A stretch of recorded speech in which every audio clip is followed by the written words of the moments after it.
Coming up on Creepy Canada, the tale of the disappearing town, family ties that never die, dining with the dead, and much more.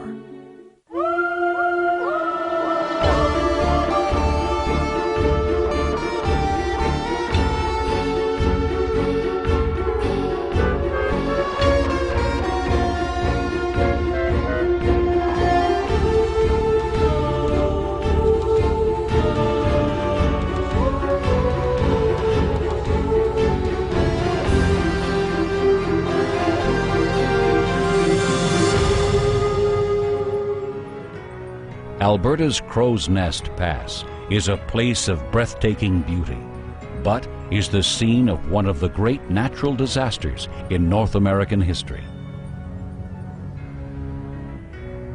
An archaeologist had traveled to the Crow's Nest Pass to study the site of the Frank Slide, the largest ever rock avalanche which killed 130 people. Looking for remnants and artifacts, the archaeologist felt as if someone was watching him.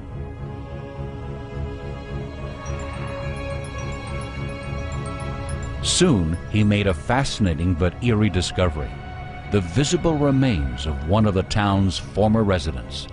And again, the feeling of being watched came over him.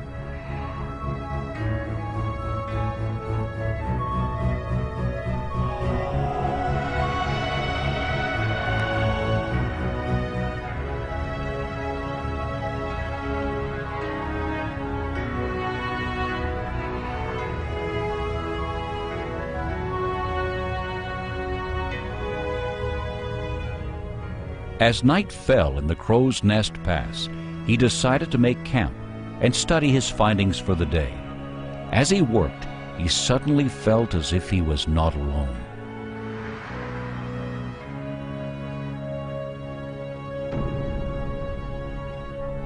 He looked up to find a menacing figure wielding a pickaxe staring back at him.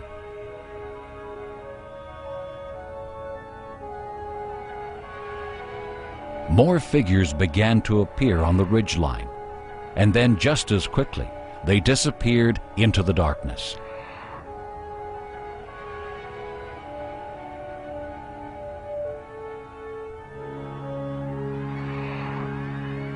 Suddenly, he was again all alone at the scene of the Frank Slide. Many feel that a ghost is a result of a life brutally ended without warning. Lost and confused, these spirits may be glimpsed at the scene of their deaths. In Alberta's Crow's Nest Pass, not one person, but an entire town's population was killed in seconds, and many still glimpse these victims at Frank Slide Rocks. The area where the Frank Slide occurred is beautiful, but unsettling. Beneath the shadow of Turtle Mountain still lay the bodies of many of the unfortunate victims of the disaster. I'm here at the Frank Slide Interpretive Center. My name is Kathy Pizzoni. I'm the program coordinator here. Frank was one of the very first coal mining towns that was established in this part of Western Canada. It was a rough and tumble type of place. Most of the people that lived there were immigrants, particularly young men that had come from all over the world to find a new life. Most of them wanted to be ranchers and ended up working in the coal mines. Some families had started moving into the area, and it was starting to become quite a thriving little community as well. On April the 29th, 1903, 90 million tons of limestone came off the eastern face of Turtle Mountain in the small mining community of Frank. It partially buried the mining community that lay at the base of Turtle Mountain. Approximately 76 people were killed in the landslide, making it the deadliest landslide in North American history.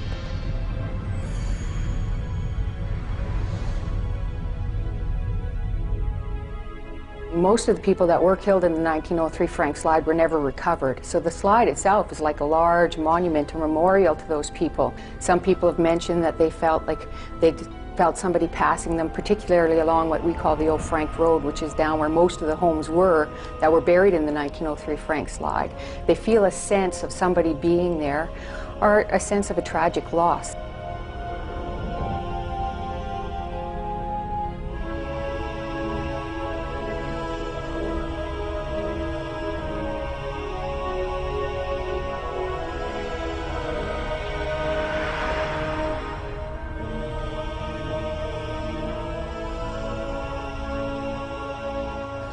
people are amazed when they come to see the Frank Slide. The area here, particularly what I noticed that fascinates them, is the absolute power of Mother Nature. The rocks were traveling at speeds of up to 120 kilometers an hour. It wiped out the part of town that it buried within seconds and obliterated 76 lives just almost instantly. That kind of power amazes people, and when they see the depth of the rock and the area that it covered, it just fascinates them. There is another, more personal ghost story that originates back in the town of Frank's mining heyday. It revolves around a young prostitute named Monty Lewis. Monty was very proud of her beauty and enjoyed taunting the local wives with tales of scandal about their husbands. She was also proud of the jewelry she wore. She was involved with a local miner, but their relationship was a stormy one. He was down on his luck and had been living off Monty's earnings, but his debt still grew. He wanted to pawn Monty's jewelry, but to her, vanity was more important than love. It is believed that in a fit of anger, he stabbed her 17 times. When Monty's body was found, her beloved jewelry was missing, along with her former lover. Since that day, people reported seeing a woman walking the streets of Frank, screaming as if she were in pain. Now that the town of Frank is gone, that screaming is heard among the rocks near Turtle Mountain, where the town once stood. The beautiful area around Frank Slide Rocks is popular among hikers and outdoorsmen. One young man made the unwise decision to climb Turtle Mountain alone with night approaching.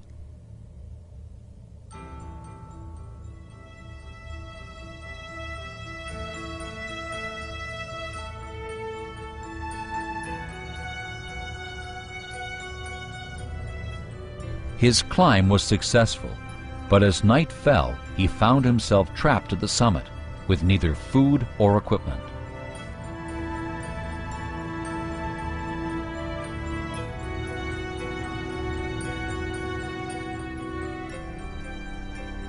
Shivering, he cried out for help to anyone who would hear him. His cries were indeed answered, not by anyone offering to help, but by an eerie, wailing figure standing on the rocks above him.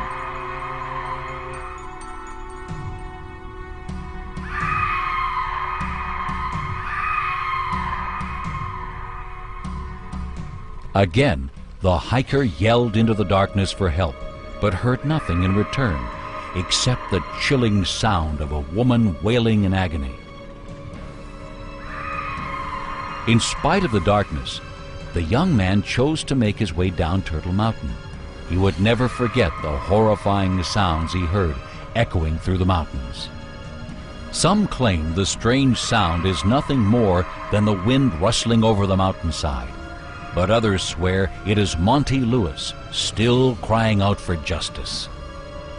Frank Slide Rocks in Alberta is not just a tale of ghosts, but one of courage and the strength of human will.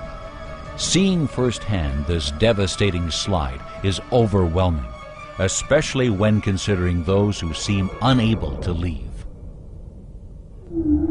Up next, a musical serenade from beyond the grave in BC's oldest. The historic Helmken House in Victoria, British Columbia has been painstakingly restored and turned into an interactive museum. Here, patrons can wander through the house on a recorded guided tour heard over a headset. One visitor did just that. However, nowhere on the recording was there any mention of a mysterious figure often seen roaming throughout the house.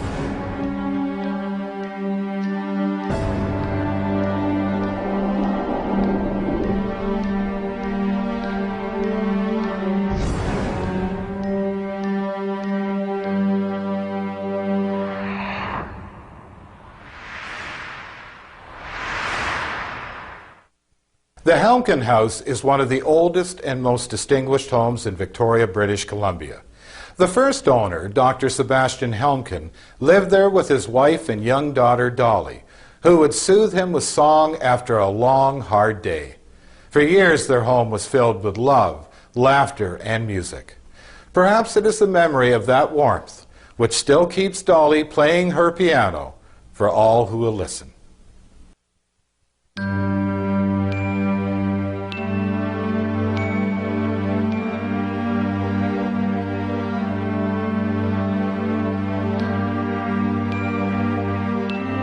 We're here at Helmken House Historic Site in Victoria, British Columbia. It was built in 1852 by John Sebastian Helmken, who worked for the Hudson's Bay Company and eventually became quite active in politics.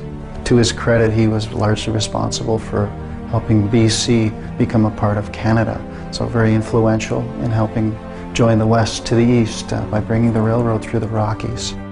Edith Louisa, or Dolly as she was known, was the other permanent resident of the home and the final resident before she passed away in 1939. Just a few years previous, she'd arranged with the provincial government to acquire the home, and it would be protected, and it opened actually as a museum in 1941.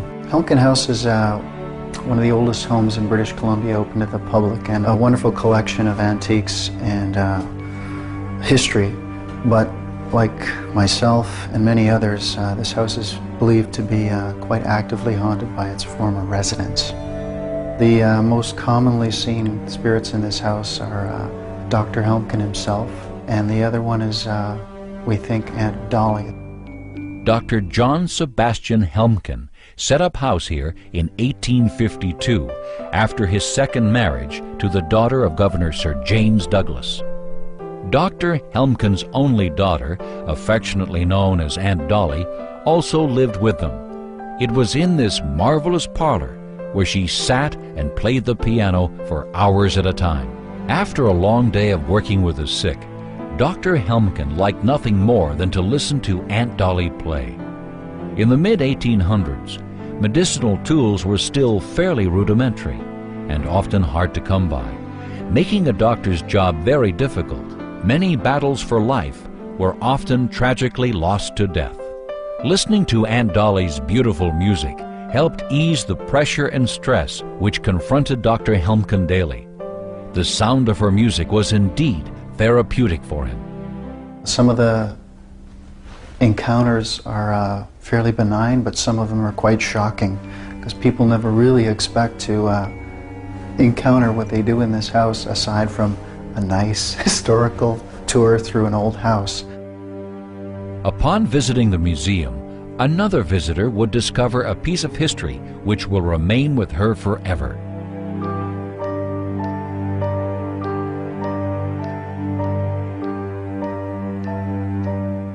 As the visitor approached the master bedroom, her path was obstructed by the spirit of Dr. Helmken. When she turned to run, she encountered the apparition of Aunt Dolly.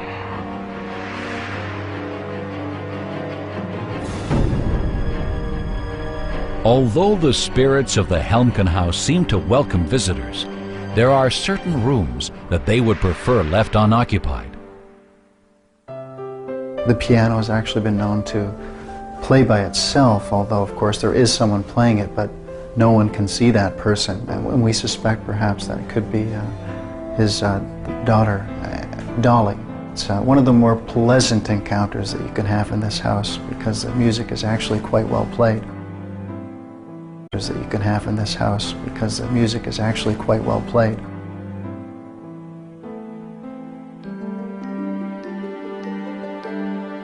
Visions of these spirits are not reserved only for patrons. Many of the museum's staff have also had their own encounters, with several sightings of the home's original occupants.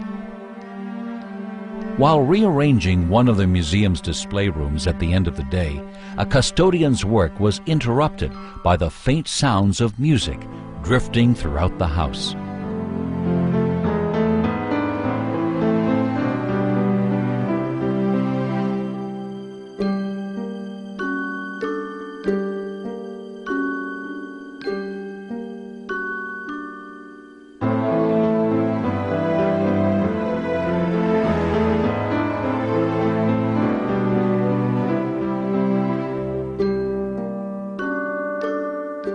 When she arrived in the parlor, no one was there, but the subtle melodies continue to resonate throughout the room. In the past, Aunt Dolly's music healed her overworked father, and today she still offers her sweet remedy to all who enter.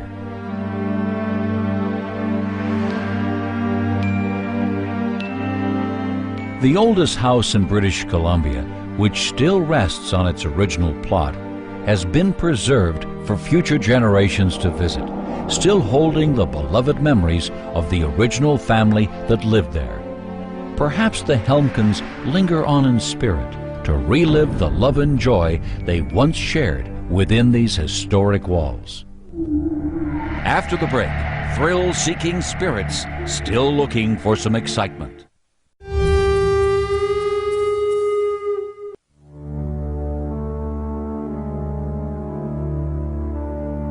Thunder Bay's Trowbridge Falls are a pristine natural environment, but the area is also the location of many unnatural occurrences. A visitor came to the park to enjoy a summer hike.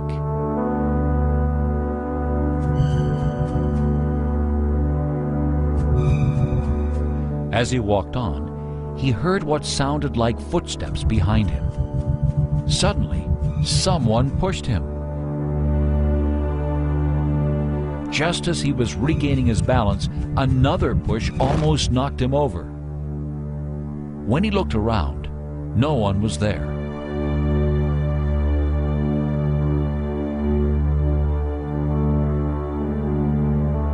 Slowly, he continued his walk until he saw two apparitions firmly blocking his path. The frightened visitor did not hesitate. He ran away as quickly as he could.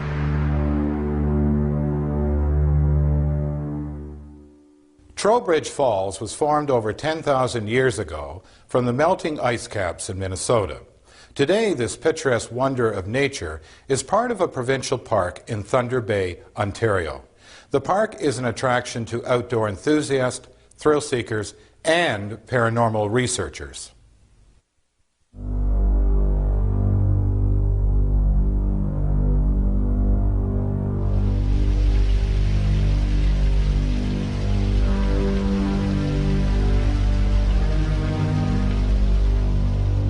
This location has become a popular destination for risk-takers, a place to tempt fate for the sheer thrill and rush of excitement. Some gather here as part of adolescent initiations. They bolster their courage and jump from the highest point, diving into the beckoning waters below. Others congregate here not to tempt fate, but to succumb to it.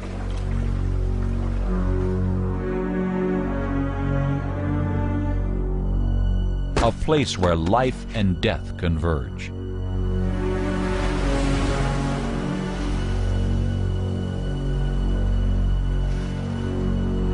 Many bodies have washed up on these shores, blatant reminders of life's fragile nature.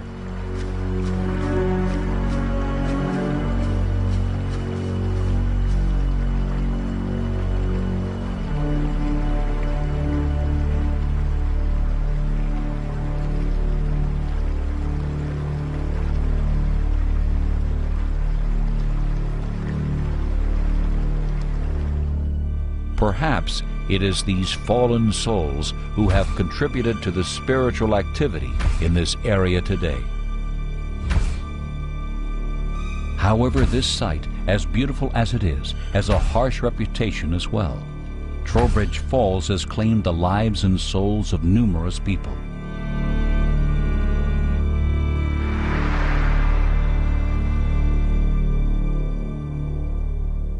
I can be honest, last year we did have a death up here in the park. There have been other deaths with the river, with drownings and stuff. So who knows, maybe there are ghosts walking around in this park.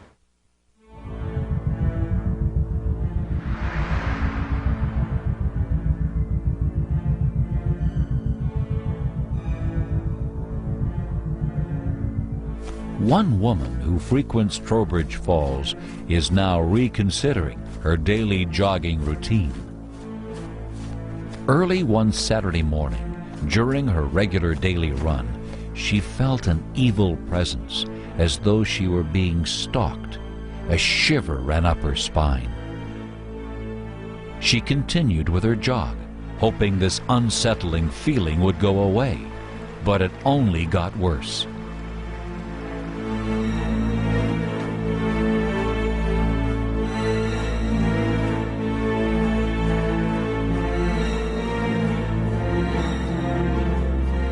The jogger was shocked to see a spirit appear, and then another.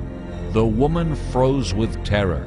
She bowed her head, tensed her body, and braced herself. As quickly as it had come, the uneasy feeling disappeared. The jogger quickly left, terribly frightened and more than a little shaken.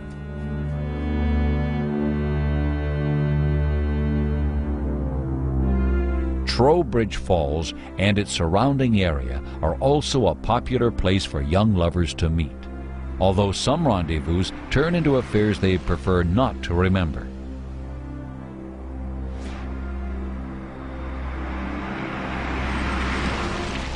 One evening, a couple drove to the park's campground for a romantic getaway.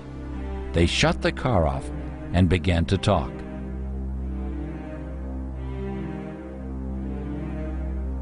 As the two continued their conversation, they heard and felt a thump on the outside of the car.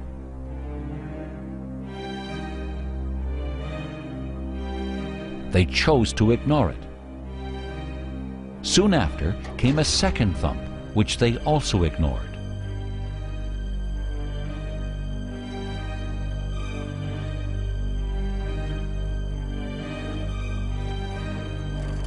The car began to shake. Thumps from outside the vehicle grew louder, as if someone or thing was hitting the car over and over again.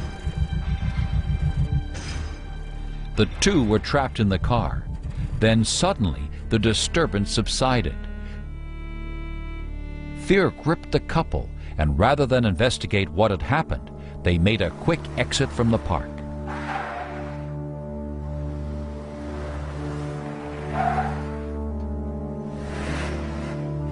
Could the many tragic accidents which have occurred over the years be what keeps these thrill-seeking spirits lingering here, playing mischievous games with visitors and searching for eternal excitement on the shores of Trowbridge Falls? When we return, an executed prisoner relives his day in court.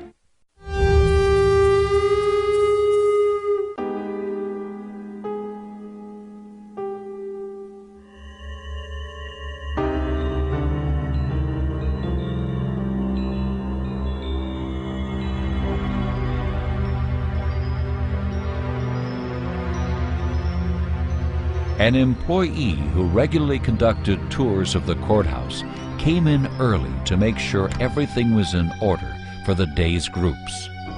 Little did she know that the day that had begun like any other would not end that way. As she checked the main area of the courthouse, she thought she heard a loud banging coming from the bathroom. A moment later, the noise stopped.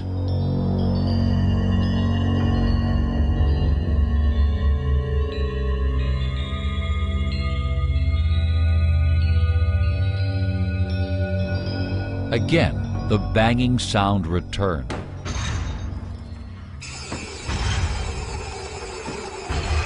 This time, she was sure of it. She rushed over to the area where the eerie noise was coming from, but saw nothing.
This grand old courthouse in St. Andrews by the Sea, New Brunswick, stands as a monument to Canada's harsh judicial past. This particular court was one of the last Canadian courts to execute prisoners by hanging, and it seems as though one of the hanged has returned. One of the last Canadian courts to execute prisoners by hanging, and it seems as though one of the hanged has returned. The spirit that dwells within the halls of the Charlotte County Courthouse is suspected to be Thomas Hutchings, a convicted murderer from years past. Thomas's tale began when he offered to walk a woman home after a midday social gathering. The two stopped in a clearing, and Thomas made advances towards the woman. True to her virtue, she pushed Thomas away. He became infuriated. This was the last time the woman was seen alive.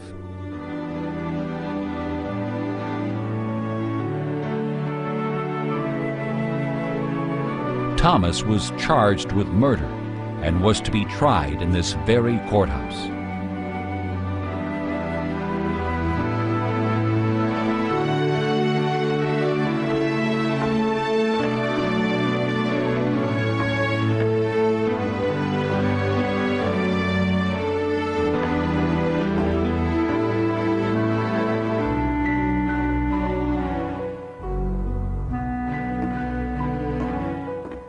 He awaited his verdict and was found guilty.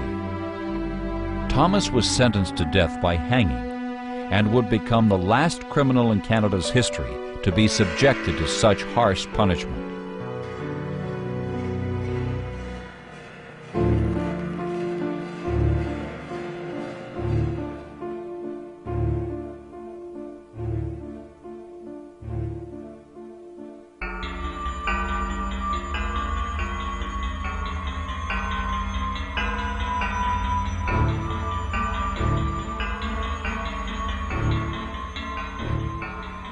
When the group arrived, the tour guide led them around the courthouse, explaining various aspects of Canada's judicial history.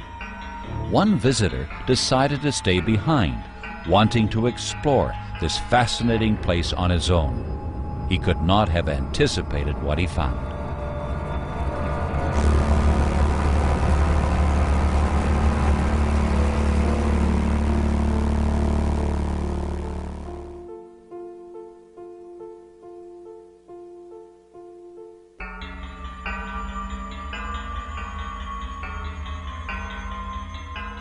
As the group continued their tour, another visitor stopped to admire some old photos hanging on the wall.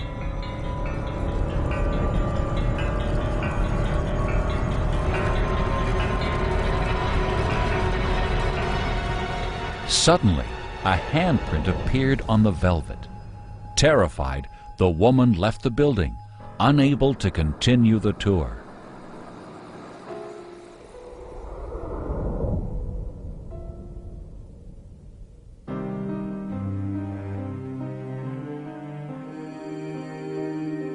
This particular building, our Charlotte County Courthouse, I do believe very strongly to be haunted by him.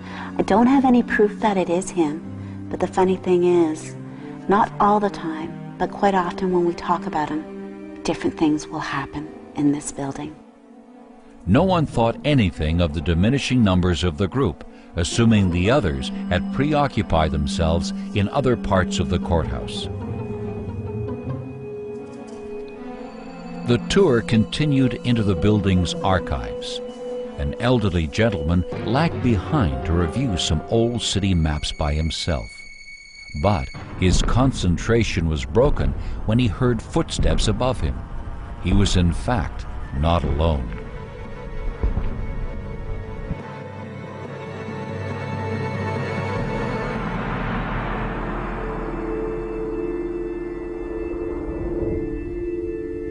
Frightened, the gentleman fled the building. Outside, he saw the missing members of the tour group standing some distance away from the courthouse.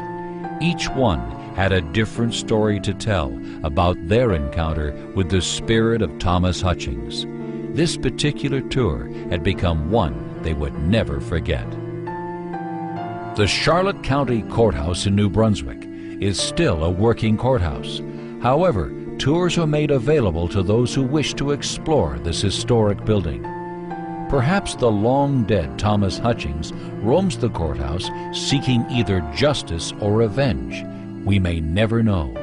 But those who encounter him never forget their tour of this wonderful place.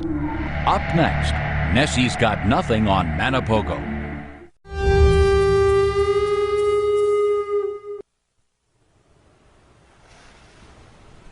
In Lake Manitoba, near Manapogo Beach, something very unusual lives beneath the waters.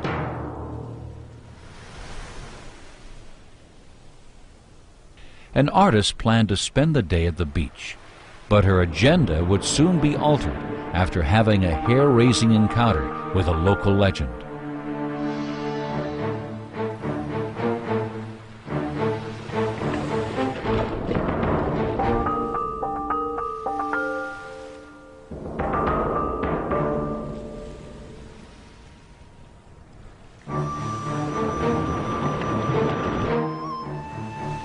She placed her beach blanket on the ground and began to sketch.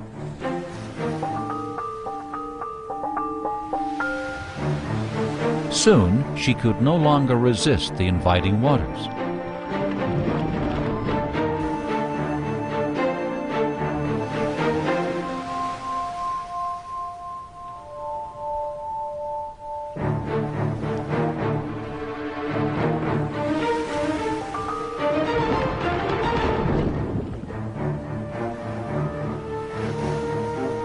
As she swam, it seemed as if something was following her. Then, just as she raised her head out of the water, she saw Manapogo, the legendary lake monster of Manapogo Beach.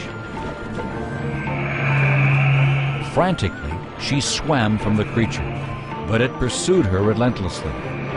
Swimming even harder, she eventually lost the monster, or it simply gave up.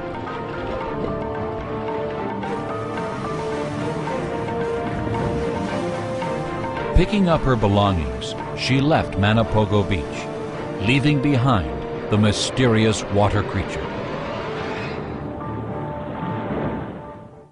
Sea creatures, sea serpents, and gigantic lake monsters exist as unresolved global phenomena. While sightings of these mythical aquatic creatures are scarce, Lake Winnipeg's Manapogo has been seen emerging from its pristine waters on many occasions.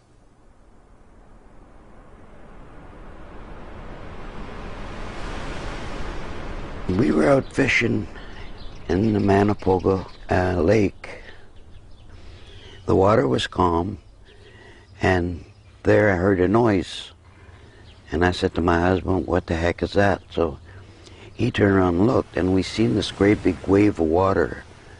When it got just about across from us, I could see this pole look like a pole, and it looked like a horse's head on it. It was going towards the beach where the kids always swims. It got close to the beach where the water got shallow, and it went down, and we never seen it again. Then we got talking to people from Manapogo there, and I forget what his name was. Like, he'd take care of the grounds there. And he turned around and he said this thing had been seen before there. And they called it the Manapogo. Over the years, many witnesses have seen this frightening creature. As a young man walked along the beach, he stopped to skip stones, but his pastime disturbed something in the water. The young man could not believe what he was seeing.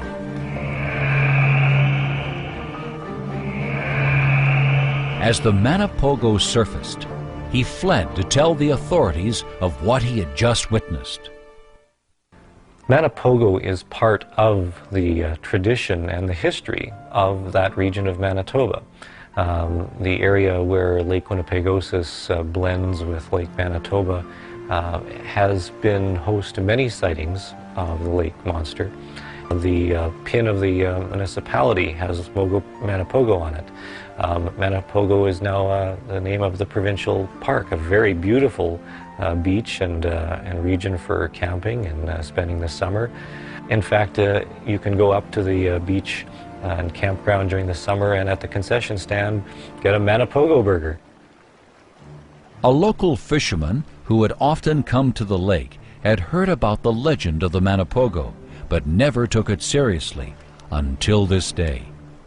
He loaded his canoe with his fishing gear and set out onto the water.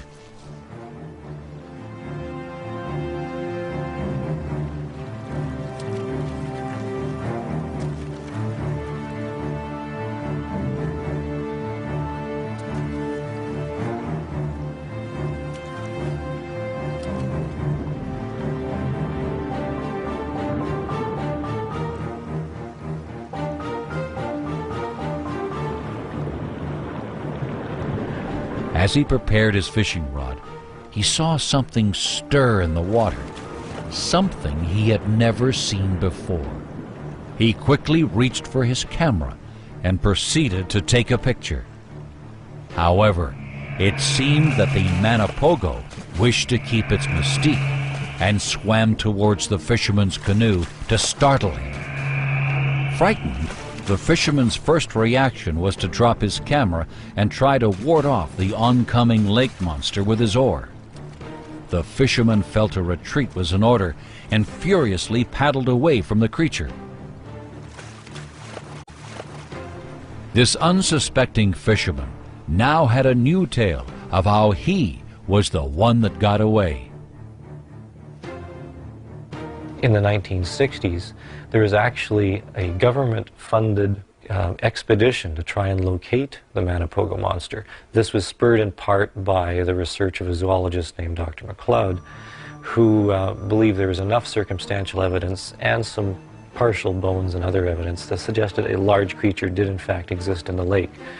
And through the cooperation of the Manitoba Department of Trades, was taking individuals into the lake to look for it, and they spent a number of weeks combing the lake for definite evidence and definite proof. Unfortunately, they didn't find anything.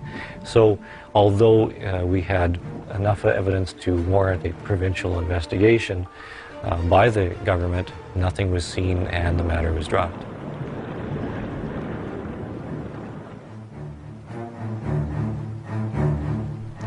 A scout of the lake proved unsuccessful for zoologists and fishermen. They did not see the Manapogo that day. But be prepared when visiting Manitoba's Lake Manapogo to keep a camera close and running shoes closer. When we come back, a Saskatchewan restaurant that serves up more than just dinner and drinks.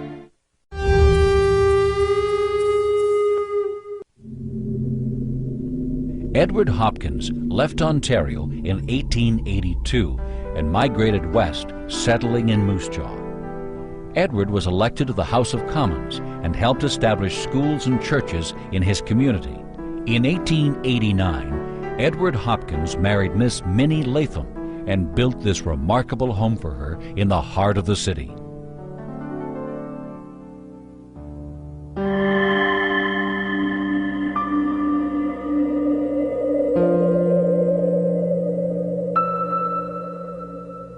A couple came to the Hopkins Dining Parlor in Moose Jaw, Saskatchewan to enjoy a relaxing meal. A candle was lit for ambience and the mood was set.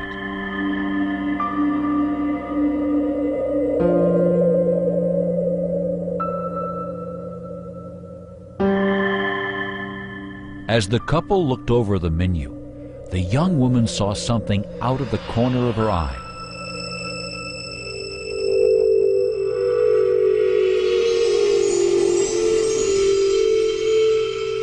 But it became difficult for the couple to relax with their meal after they witnessed an apparition.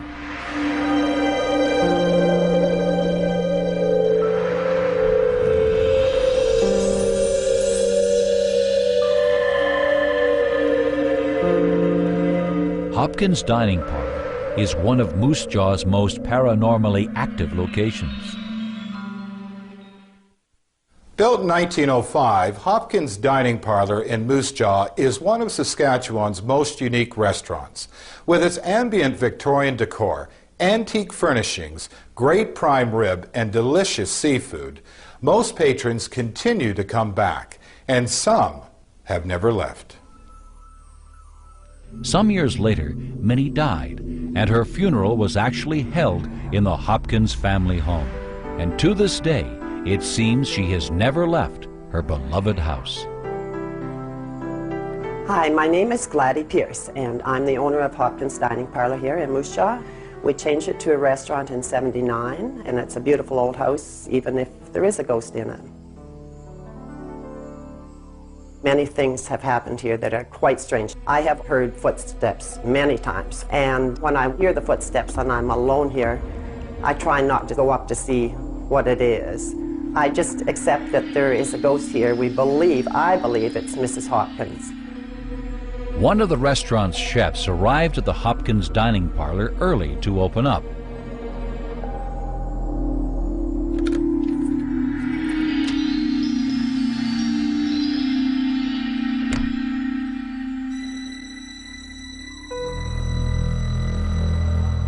And as usual, she headed into the kitchen to begin the day's preparations.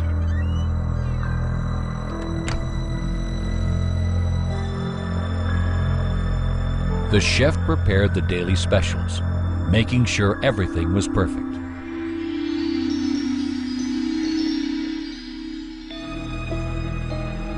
She thought she heard a noise from upstairs. It sounded like footsteps.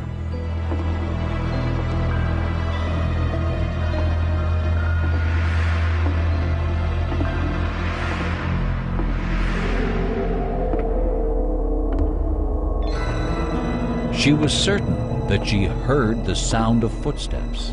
However, as soon as she left the kitchen, they stopped.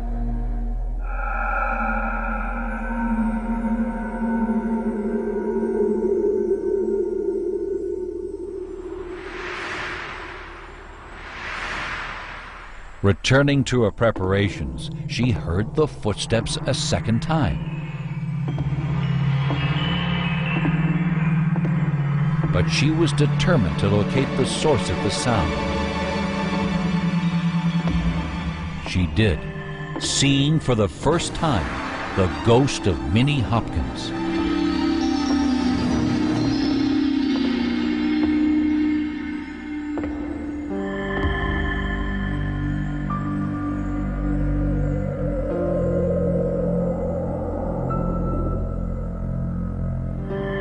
Footsteps are heard. Actually, a lot of times in the daytime we hear them up here, walking across the floors. Some of the experiences the employees have had is they have seen a woman in the downstairs washroom.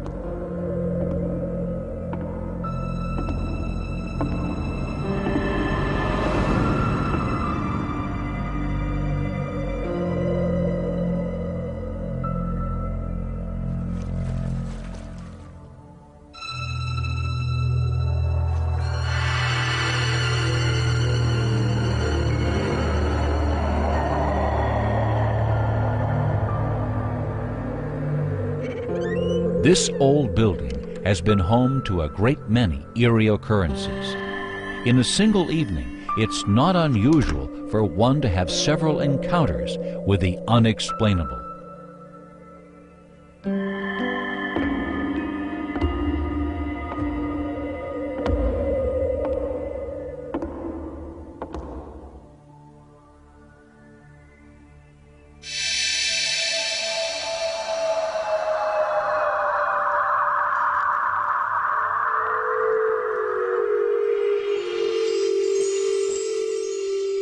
Many claim that you can see Minnie wandering from room to room of this, her former and perhaps eternal home. And some say you may even hear her playing the piano in one of the Hopkins dining rooms. Hopkins Dining Parlor was once the home of Edward and Minnie Hopkins. Today, patrons come for more than just the great food. On top of catching a glimpse of Minnie's ghost, many guests have been entertained by her piano playing as well, some 60 years after her death.